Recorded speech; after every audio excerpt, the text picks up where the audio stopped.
میرے دوستو، آج کل بہت سے لوگ حضرت مولانا فضل الرحمان صاحب پہ، پیر ذوالفقار صاحب کے بارے میں غلط باتیں کرتے ہیں، کچھ فرما دیں۔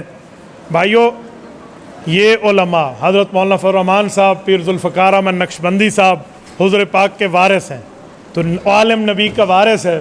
جب کچھ غلط لوگوں نے نبی پر باتیں کی تھی تو نبی کے وارث پر بھی کریں گے نا، تو نبی کے وارث پہ بولتے ہیں تو وہ اپنا کردار اور اپنی تربیت بتا رہے ہوتے ہیں۔ اسی لیے جو آدمی اپنی تربیت بتا رہا ہو اس کے خلاف اس طرح کی باتیں کرنے کی ضرورت کیا ہے؟ ہمارے گاؤں میں امام صاحب ہیں، وہ حضرت معاویہ اور ان کو صحابی مانتے ہیں، لیکن رضی اللہ عنہ نہیں کہتے۔ ان کے پیچھے نماز کا حکم فرما دیں۔ بھئی جو صحابی ہے نا وہ رضی اللہ عنہ ہے، اللہ اس سے راضی ہے۔ جو حضرت معاویہ کو صحابی کہے، رضی اللہ عنہ نہ کہے، اس سے پوچھے پھر تیرا حضرت معاویہ کے بارے میں ایمان کیا ہے؟ اگر وہ حضرت معاویہ سے اللہ کی رضا نہیں مانتا تو اس کا معنی ہے یہ اہل بیت کو نہیں مانتا۔ کیوں؟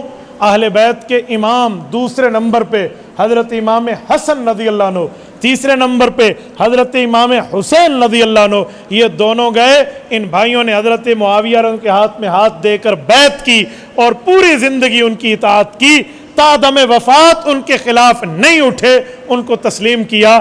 تو جو آدمی امام حسن حسین کو رضی اللہ عنہ کہتا ہے تو امام حسن حسین کے امام حضرت معاویہ کو بھی رضی اللہ عنہ کہے، اور اگر نہیں کہتا تو کتی چورانہ رلی کھلوتی ہے۔ بات کچھ اور ہے بھائیو، میں اس مولوی کے ایمان کا بھی قائل نہیں ہوں، آپ کہتے ہیں اس کے پیچھے نماز کی بات ہے، تو میں اس طرح کے معاملات کو نہیں سمجھتا۔ میرے ذہن میں سوال آیا ہے، آپ نے فرمایا فرشتوں کی امین آہستہ ہے، تو تم بھی آہستہ کہو۔ قیاس درست نہیں ہے کیونکہ وہ فرشتے ہیں، ہم انسان ہیں۔ بھائیو، پہلی غلطی میں تو قیاس اس نے کیا تھا جس نے یہ روایت پیش کی، تو قیاس وہ کرے تو ٹھیک ہے، ہم قیاس سے جواب دے تو کیوں غلط ہے؟ دوسری بات کہ اس مسئلے پر میں قرآن بھی تو پیش کر چکا ہوں، ادعوا ربکم تضرعا وخفیا، کہ آمین دعا ہے اور دعا آہستہ مانگو، تو قرآن کے ساتھ قیاس پیش کر دیں تو قرآن سے مسئلہ ثابت ہوتا ہے، قیاس سے مسئلہ ظاہر ہوتا ہے، دونوں ٹھیک ہے۔ تو میں نے ترتیب میں پہلے قرآن اس لیے پیش کیا تاکہ آپ کے ذہن میں سوال نہ آئے، لیکن پتہ نہیں آپ کے ذہن میں سوال پھر بھی آ گیا۔